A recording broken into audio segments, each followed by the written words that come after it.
we are going to get into what I think is one of the greatest books of recent history, but also what I believe should be a movie, I, Medusa by Ayana Gray. So many important points that we got to get into. First of all, the book. Beautiful cover. Finally, people are getting back to designing book covers with some unique characteristics. Like, I'm tired of the same like font that you see on book covers and it's the cartoonish illustration. Like, I'm bored. So anyways, gold accents speckled all across the book, even in the lining of the pages. Beautiful work. Anywho, let's get into the maiden, the mistress, the monster, and then the myth. I, Medusa is a retelling of the story of Medusa, the Greek Gorgon. She's a goddess to me, but Gorgon is what they refer to her as. And in I, Medusa, in this version, she's black with locks, of course. So let's talk about her story in this book, because one, it lists maiden, it's sectioned, love it. Maiden, mistress, monster, myth.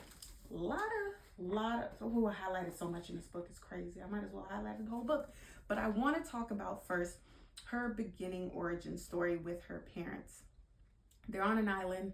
She is innocent in the way, and I love this trope with women because it is such a I don't want to say undervalued, but it's not spoken of enough, where women that are very innocent or they just don't know much about the in-betweens of life, you know, the things that aren't always explicit, or what's the word, like just like sex and like subtext and intention, ill intention, like all of those things that are just normal human nature. Like, Medusa has that innocence, and I love that they highlight it the way that they do. So before I get into her story with Poseidon, her family dynamics, she is the youngest of and the only mortal in her family, but she has this relationship with her mom where her mom is she's a drunk, but her mom is internally sad, devastated, but it comes off as anger, aggression, but she is really brokenhearted, but you don't know that until you continue to read. And because of this, there's a struggle in their relationship and how it spreads from mother to daughter. But before it even gets from mother to daughter, it's father to wife, then to the children, because the father also not brokenhearted in the same way as the woman, but feels powerless. How does a man behave when they feel powerless? You know, they're petulant, they're angry, they're not rambunctious, because I think that's a good word, but they're violent. They're violent. Men that are powerless are violent people. So he expresses that violence to his wife, and then she transfers it to the kids. So it's just that, I don't even want to say cycle, because the harm that the children induce, they don't bring it back to the father. They can't. So really, it's just a transferal. Kind of like how anger works. If one person is angry from any situation with one person, and then they go engage with another person, and they kind of pass off that anger to the next person, and then it's like that. It's just like a drop down transferal of anger. And that's how that transition works in their family. And you see how it dampens their relationship, because there really isn't. It's just, yes, we do what you ask of us. Yes, we'll get ready for the ball. Yes, we'll dance and we'll do and And it kind of reminds me of Caribbean family dynamics a little bit, because of how it's just structured, in the sense of everyone has their role, everyone does what they're told, and there's nothing really else that happens outside of that, until you decide to rebel.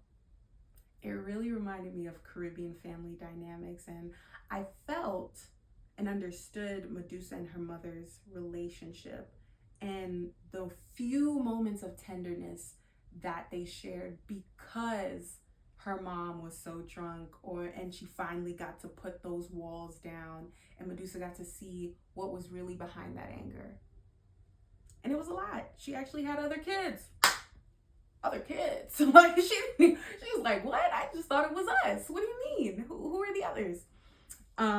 So that's crazy, but her mom had good intentions, don't they all? But let's move on. So it just felt very similar to Caribbean family dynamics. Now, from the maiden, because Athena notices a spark, a power, a fierce energy in Medusa. She sees her and she's like, you could be an acolyte. I'm going to take you back to my kingdom, or whatever they want to consider Athens to be. So Medusa's an acolyte now, and basically that is a maiden. She's literally a maid, and you have to be a chaste or chaste maid. You can't, have sex and all that stuff. She doesn't know what sex is. You can't be drunk. You can't do those things. You could drink, but you can't be drunk. So there's some moments where you see, not even some moments. Hold on. There's a lot of points in the book. There's a lot of points in the book where Medusa feels powerless with interactions with her father, hitting her mother, like slapping her down, and she can't do anything about it. And when her sister is abused by the suitor that she's supposed to marry, and she feels powerless, like, what can I do about it? And she decides to do something about it, inevitably kills him by accident, but she felt so powerless. And that's a recurring theme with Medusa, is that she feels powerless every time she's encountering these tribulations that are so intense. They're violating, they're wrong, abuse, violent, violations, sexual, like all of those things. And she's just like, I feel like, what can I do? And it's like a fire that's like burning in her. And you start to see it over time when she starts to respond now. So there's a moment where Apollonia and what's old girl name? Hold on. Let's rewind this. It's Apollonia, and then the girl that's always in her business. Always in her, not Uriel, that's the sister. Hold on. Hold on.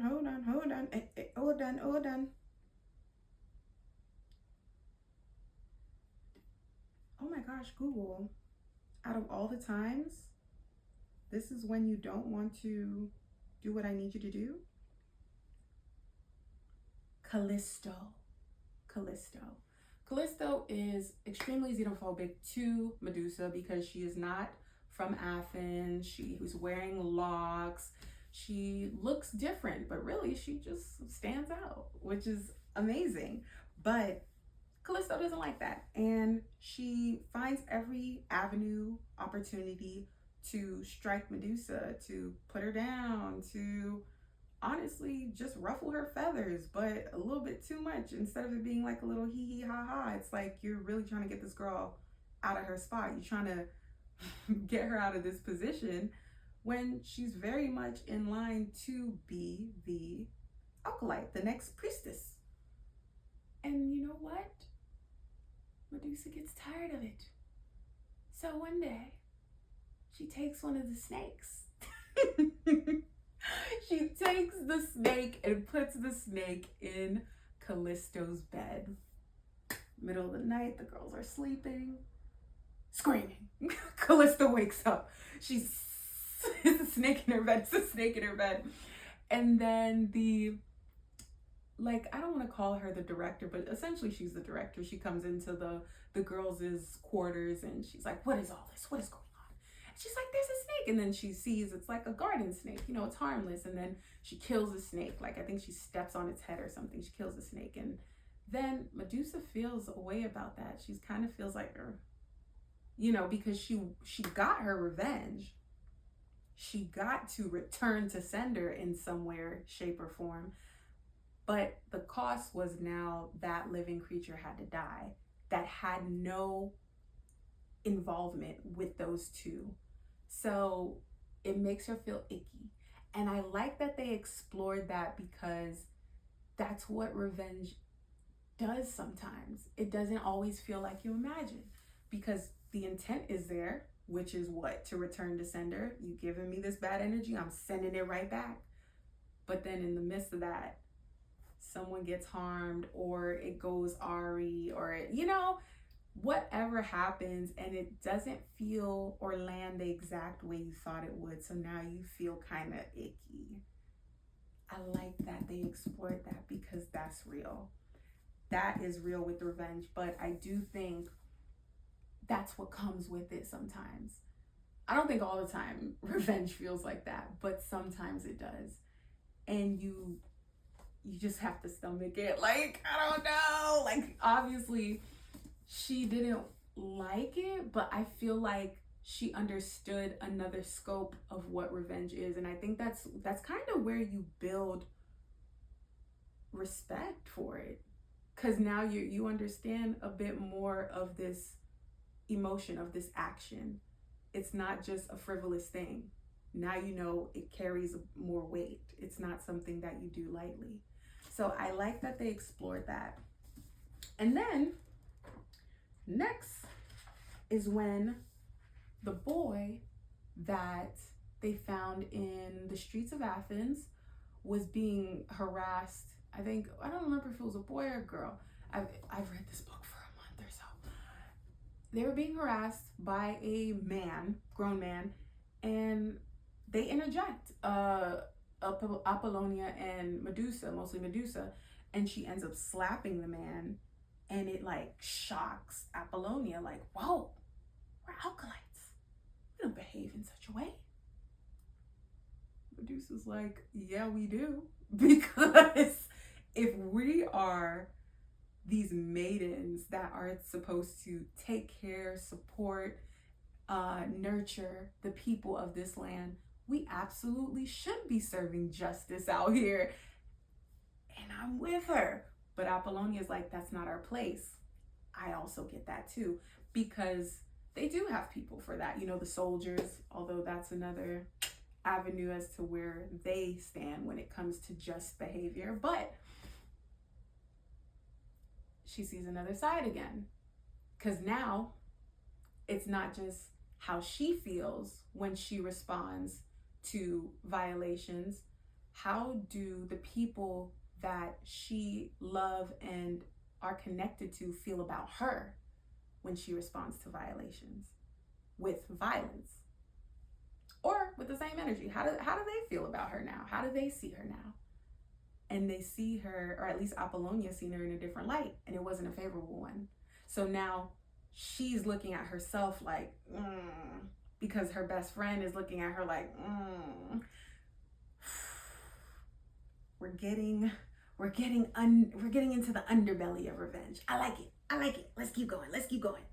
So now Apollonia and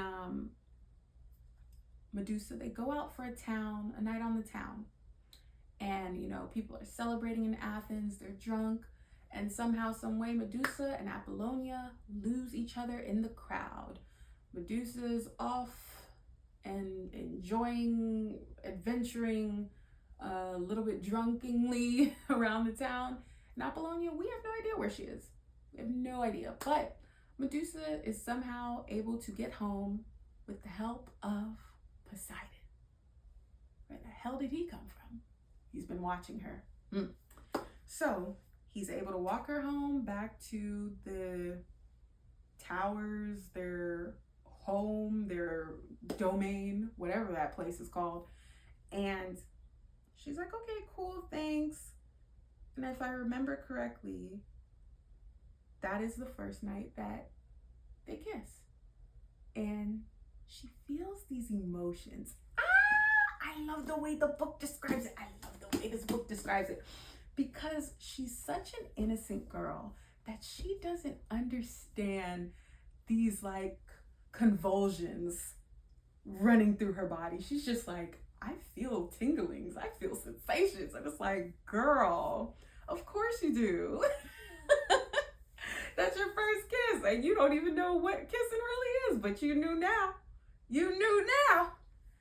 So she is experiencing these feelings of attraction to a man, and she's feeling fuzzy, warm sensations downstairs, upstairs, and she knows she wants to feel it again. And I love the way it's described, because I'm like, this is exactly how it would sound from like a 14-year-old, but she's like 17 in the book or something like that. But it was just so cute in a way that I related to, because I was like, I'm innocent, or I was innocent just like that when I was younger. So I'm like, girl, I get you. You don't know what's happening right now. But she's super innocent. Oh, and then night of the dinner. And this is kind of where I don't know what really happened with Poseidon and that one woman, sea urchin, sea mermaid, sea woman, where they were in the garden and Poseidon was having sex with one of the sea women that was not his wife. And Theo and Medusa saw them. Theo knew what was happening. Medusa kind of cocked her head like, huh, they're making noises. They're on top of each other. Odd. But still, I didn't know from that description of the scene in the book if that was consensual or not in those moments. But I know Theo knew exactly what was happening, and he's like, Medusa, let's go. So, crazily enough, that is the same place where Poseidon rapes Medusa. And this is where we get into rape culture, where I think this book does a great job of doing in specific circumstances in regards to that experience. When Medusa is drunk off of Olympian wine, which is much stronger than their regular wine, Poseidon magically appears, as he seems to do. Oh, I'm gonna put a pin in it. I'm gonna put a pin in it, because we're gonna have to go back to something before we get there. Poseidon, I love how she's detailing this man. Poseidon follows Medusa around everywhere, knowingly and unknowingly to her. He is just everywhere, watching her, everything. And then when they get to the beach and, they're getting a little frisky, and she's like, I don't know, like I can't, I'm an alkalite, I have to remain chaste. And then he's like, I understand. And then leaves her. Prior to this, he told her, anytime you go to the sea, you call my name, I'm there. I'm coming. After that moment, gone. Gone. Because she said, I have to remain chaste. I'm in the position with your goddess. I can't do this, but I still like you, but I can't, do the physical. Gone. She goes to the beach, calls his name, nothing. What does that sound like? Every man ever. But anyways. So she's like, okay, got it. Then when he pops up at their dinner, their mom and dad's gala dinner, and they invite all the Olympians and other gods and goddesses, he magically pops up and unannounced, because he wasn't in the grand entrance with everyone else. He didn't walk through the doors normally like everyone else. He snuck through. He didn't want to be seen. He didn't want people to know he was there. But he did want Medusa to know he was there, because he went directly to her. So he goes directly to her, and she's like, oh, again, she's been drinking Olympian wine, not the regular degular schmegler. She's been drinking Olympian wine. She is drunk. We can use the word tipsy, but nonetheless, she is intoxicated. And the way it's described, she's drunk. And he asks her, show me around. Show me to the garden. He's been in the garden. He had sex in the garden. But she's like, that's weird, because you've been to our house before. But sure, yeah, you're God. I'll show you around. And she takes him to the garden. And actually, before, she was already in the garden because she was so drunk, and Theo told her to wait there. I'm going to go get you something because you're so drunk. But she's showing him around the garden.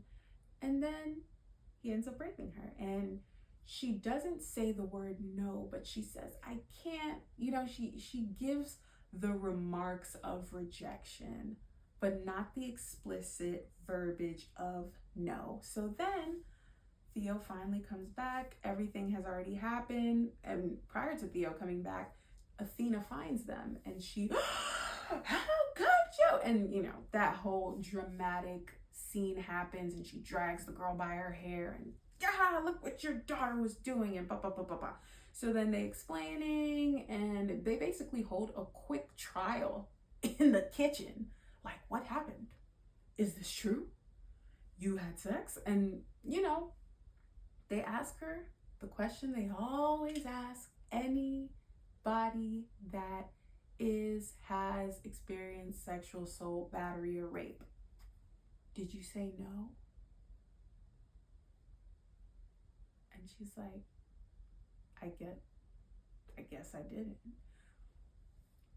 And he goes, all right, I've heard enough. Now she's being punished. I love that was highlighted because that is what rape culture is. Because you have to be so like, did you say no? You didn't say no, then that means that. And it's like, that's not how that works all the time, especially if you're drunk. So I like that was detailed in there because this whole book, it really does highlight rape culture from bottom to top. So she's punished. Athena gives her the snakes in the head. She doesn't know it at first because she's just like crying and wailing. Well, she doesn't know it's snakes, but she basically goes to the garden and passes out like from tears because what can you do? You're humiliated. You just got raped. You were turned into a monster in your own home. What? What do you do? You're going to cry until you fall asleep. So she did. And then when she woke up, her sisters were there. And they also had snakes for hair. And there was this wonderful moment where now the threshold happens where she steps from I don't even want to say the word completely powerless, but essentially from a powerless girl to a powerful woman, because her sister, I don't remember if it was Stethno or Uriel, they kind of already had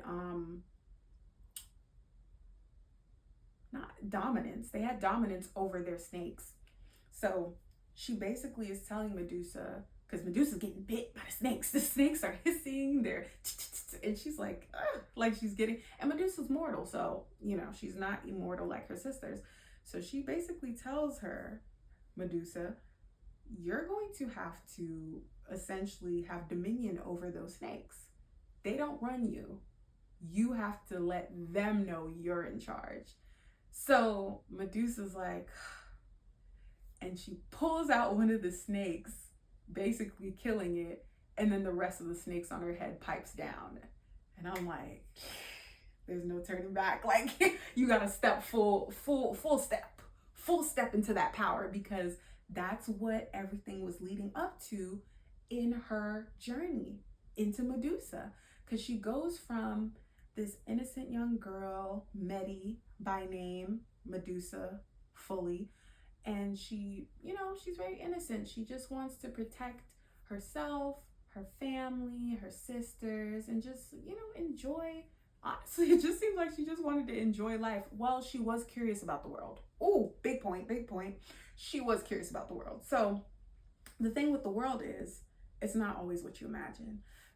she had scrolls and these depictions with Theo and all these wooden pieces that he would carve out, and just all these things, these trinkets that were of different parts of the other world, because they live on an island that they never leave, they never depart, they never visit anywhere. It's just them on an island forever. So she constantly dreamed of the other side, the outside world.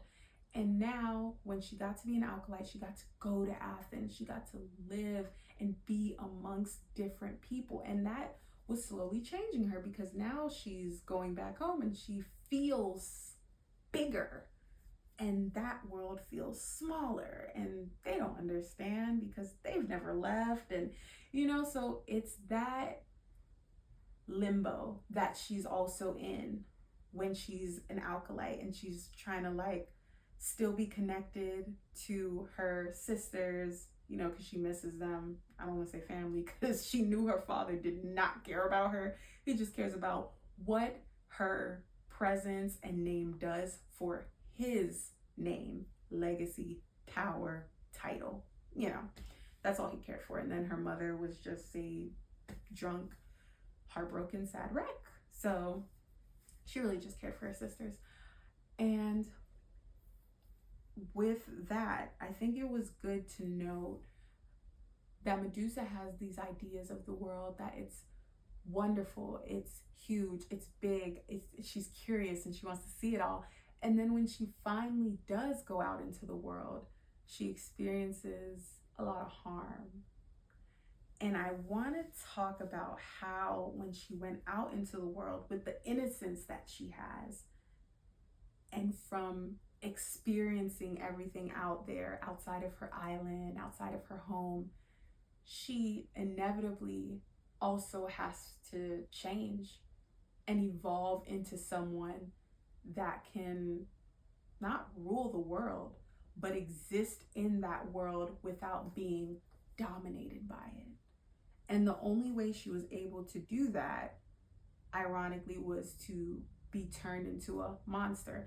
And now, with what they consider her as a Gorgon and the rest of them as gods and goddesses, I don't understand how they call it a monster, because Hermes has wings on his feet. None of it made sense to me as far as just reading, because I'm like, how is this woman a monster when Poseidon has sea foam for a beard? What are we talking about here? Everyone looks crazy. None of this makes sense, but okay. So it was just interesting that she was considered a monster because she can turn men to stone. Meanwhile, other gods had not the same power, but they had just as much power to kill anyone else. But because hers is specific to man, it's monstrous. I don't know. I just thought that was interesting. So, I don't know. I thought that was interesting. So, now, my question, and I just love it because it's my philosophical debate ongoing in my life and in my head, to either defeat the monster and become the monster, or be consumed by the monster. A good anime that does that is Tokyo Ghoul. That illustrates that very well is Tokyo Ghoul season 1. Season 2 and after, that's a different case scenario. But season 1, yeah, that and to me, that's kind of what I, Medusa, does. It's showing a young girl that goes from the innocence that she has in girlhood, violently thrust into womanhood, and what that looks like. So you become violent or violated. And in her case, she was both. She was violated and then became violent, but not an overwhelming identity of violence, but wielding violence as a tool, as a weapon, because you have to survive, especially as a woman. So I like that was translated very well in this book, because it made me question what you gain and lose as a woman when you fully step into your power. And it's a lot.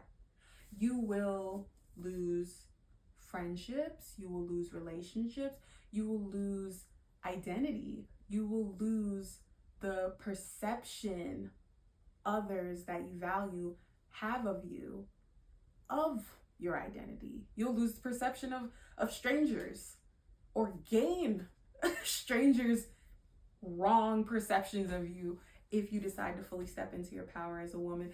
It's such a great book that it has a lot of underlinings, and because I don't want this video to be too long, I don't know if I touched on everything, but I do know a big theme in this is women, power, and rape culture. Those are the biggest themes I took away from this. Oh, and possessing yourself. Because in the end of the book, which I do appreciate, is that she realizes there are many purposes in life, that you could have many purposes in life, and you could find your purpose or a new purpose over and over and over again. And she was excited to find out what her next purpose will be until she's, murdered, as the old tale goes, with her head cut off and using the shield of Athena. But I appreciate Ayana Gray for taking her own imagination and twist on the story of Medusa, because one, I love Medusa as a character. I really do. Her story is great. Her story is original. Not too many stories. I mean, there is the trope of the raped woman takes revenge, but for her to have been raped and then have the ability to turn any man to stone, I don't know, man. It would be rocky around here, okay? If I had that ability, it'd be rocky. But I love it. I think it's so cool. I love when women have power and they use it and they wield it and they use it to protect themselves. They use it to protect others. And they use it so other women and girls can see that it's possible. Love it. Let's make it into a movie. I'd play Medusa. Ayana, call me. So until next time, love this book. One of my faves of the year, and I hope they make it into a film. I already seen that she said this is just a standalone, so there shouldn't or wouldn't be a part 2. Can't imagine how, because the epilogue tells of her death. So last point, much media presence, whether it's in literature or films, the only thing I dislike with powerful women that are illustrated in these forms is that they have to die. And when I say they have to die, it's not like, oh, it's towards the end of their life and they live their full life. No, it's like an abrupt stop. Meanwhile, everyone else that either harmed them or was intimidated by them or were just onlookers, and but still they affected their lives in some way, shape, or form. That powerful woman affected their lives, and probably for the better. They get to live long, but these strong lioness women, they always have to die. And I'm just like, what is that? Sula, Medusa, like, why? I want a book, a film. Well, let me not say film, because there are films where the woman survives, but a book where there is a powerful woman, Black preferably, and she does all the things, evolves, does whatever destruction she needs to do to get to wherever she needs to go, rightfully, righteously, and she still lives a wonderful life. I want to see it. I want to see it. So hopefully that'll be my next read soon. Thank you for watching, and until next time, bye.